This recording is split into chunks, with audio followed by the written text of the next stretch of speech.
And next is the use of microbes for the production of antibiotics. Okay. And the word antibiotics is derived from two Greek words. The word anti means against and the word bio means life. And that is, this is acting against what? A living organism. Clear? That is why antibiotic, acting against life or another organism. Clear? This is a proteinaceous chemical produced by one microbe. That is, this is a chemical produced by one microbe.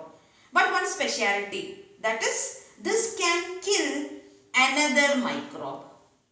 So, the proteinaceous chemical produced by one microbe which kills another microbe except one microbe, that is virus. Clear?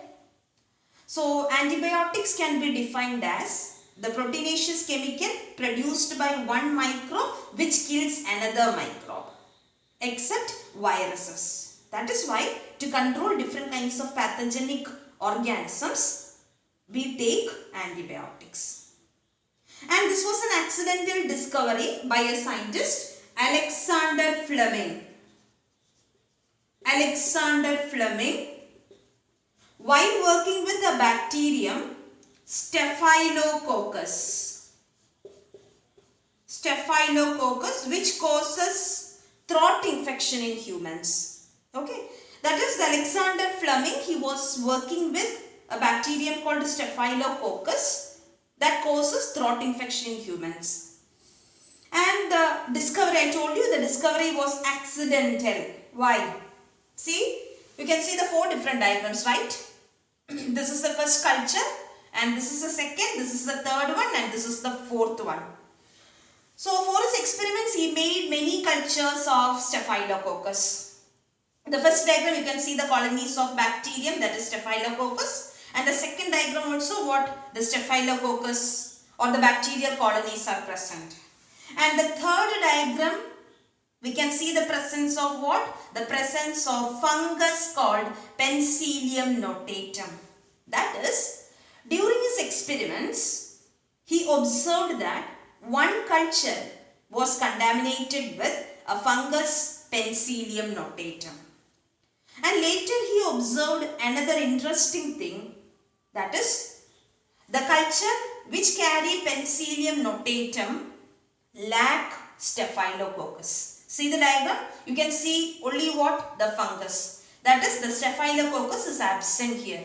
Clear? So that is, the culture with Penicillium notatum is not carrying the bacterium Staphylococcus. Finally, he concluded the presence of Penicillium notatum can kill the Staphylococcus. Clear? This is what he concluded. And thus the first antibiotic was discovered.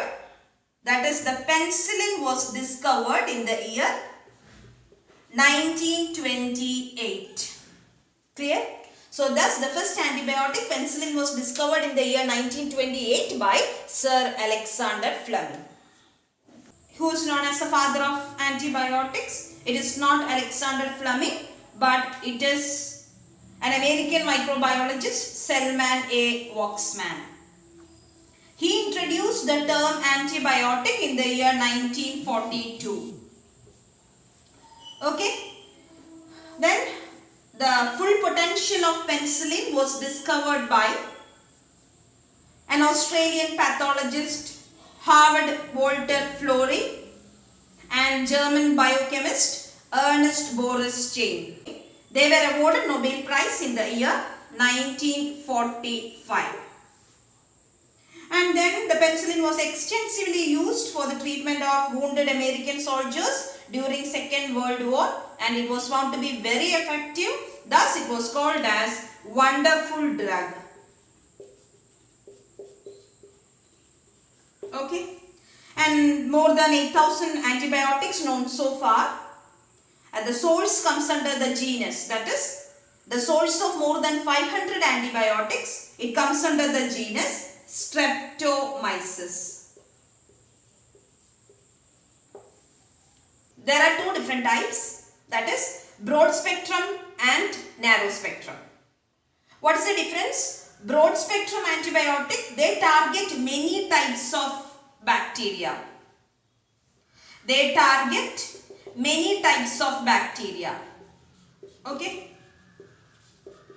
Example, chloramphenicol, tetracycline, ampicillin, rifampicin. And then the narrow spectrum antibiotic, they target only few bacteria. Only few bacteria. An example, penicillin, erythromycin, streptomycin and polymyxin B. And next let us discuss the microbes used for the production of different kinds of antibiotics. And number one is the rifampicin. It is from a microbe Streptomyces mediterraneae and it is also called as Amiculateopsis, and it is used for the treatment of leprosy or Hansen's disease. And next one is streptomycin. It is from a microbe Streptomyces griseus. It is used for the treatment of tuberculosis and plague. And the last one is erythromycin, and it is from a microbe Streptomyces erythraeus. It is used for diphtheria and whooping cough.